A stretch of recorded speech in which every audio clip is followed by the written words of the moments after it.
Okay, Kamusta? Okay lang. Okay naman, iniisip namin yung mga gagawin natin. Mahirap ba? Medyo. Medyo ba? So yun, aware naman tayo sa dance challenge, which is hip-hop tayo ngayon. I believe nakapag-hip-hop na kayo before. And ngayon, siguro yung difference, mas mag-focus tayo sa storytelling and mala-action na galawan talaga. Kasi ang team natin ay movies at ang napunta sa atin ay action. So, anong movie yun sa atin?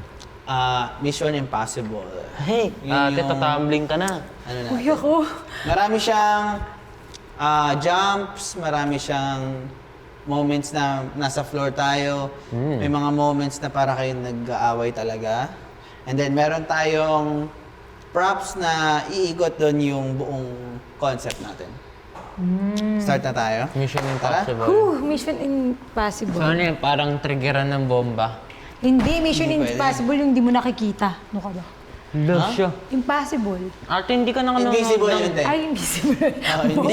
Hindi ka nanonood ng MIB, ano? Sorry na, bakit ba? MIB is Men in Black, di ba? Ay, yung ano, Mission Impossible pala ate, MI.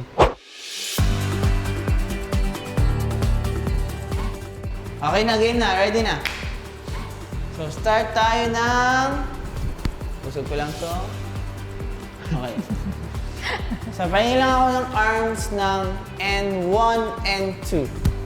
Yes. So, notice medyo nagsiswitch ako ng angles. We go N1 and 2. Yes.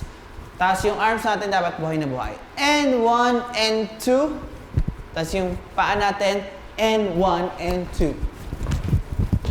Yes, parang running man lang. 5, 6, 7, 8, and 1, and 2. Baba mo siya dapat. And 2, and 3. And 1, parang mali ako. Tama.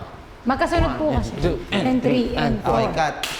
5, 6, 7, 8, and 1, and 2, and 3, And 3, and 4.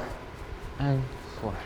So, makaganto ka ate, dapat buhay din yung elbows mo. Dapat nakaganyan siya. Relax mo lang yung shoulders. 5, 6, 7, 8, and 1, and 2, and 3, and 4. Tapos naka-down tayo dito. 4. Total stop to. Tapos magka-clap lang ako ng 5. 5. Pero dapat meron akong round the jump. Boom. Yes, kasabay. 5, 6, 7, and boom. Good. So, kailangan ko lang ng effect na boom, boom, bam, bam, bam, stop. Boom. Yes. So, from here, tapusin ko lang yung count. 6. Yung 6 natin may parang boom. May wobble effect siya. 6. Tapos sa 7, 8, kailangan ko lang ng malaking galaw. 7, 8. Yes, parang what? Yan. Tapos medyo boom, boom. Gumagano'n dapat. Yan. Tapos kamay, pataas, pataas. I think si Ate Sugar nahihirapan na rin sa mga stunts. Masyado siya nag-overthink sa mga ganun. And Stands na. at this time kasi kinakabisado pa ni Ate Sugar. Kaya ako naintindihan ko naman yung kapag ganun siya. Siguro ganun lang talaga yung sitwasyon yun. Masyado lang nag-overthink si Ate Sugar sa mga Sa mga steps. Tapos, kapag ano kasi si Ate Sugar, nape-pressure siya. Ayaw niya na na-pressure siya. Kapag na-pressure siya, doon siya mas lalo nag-rattle.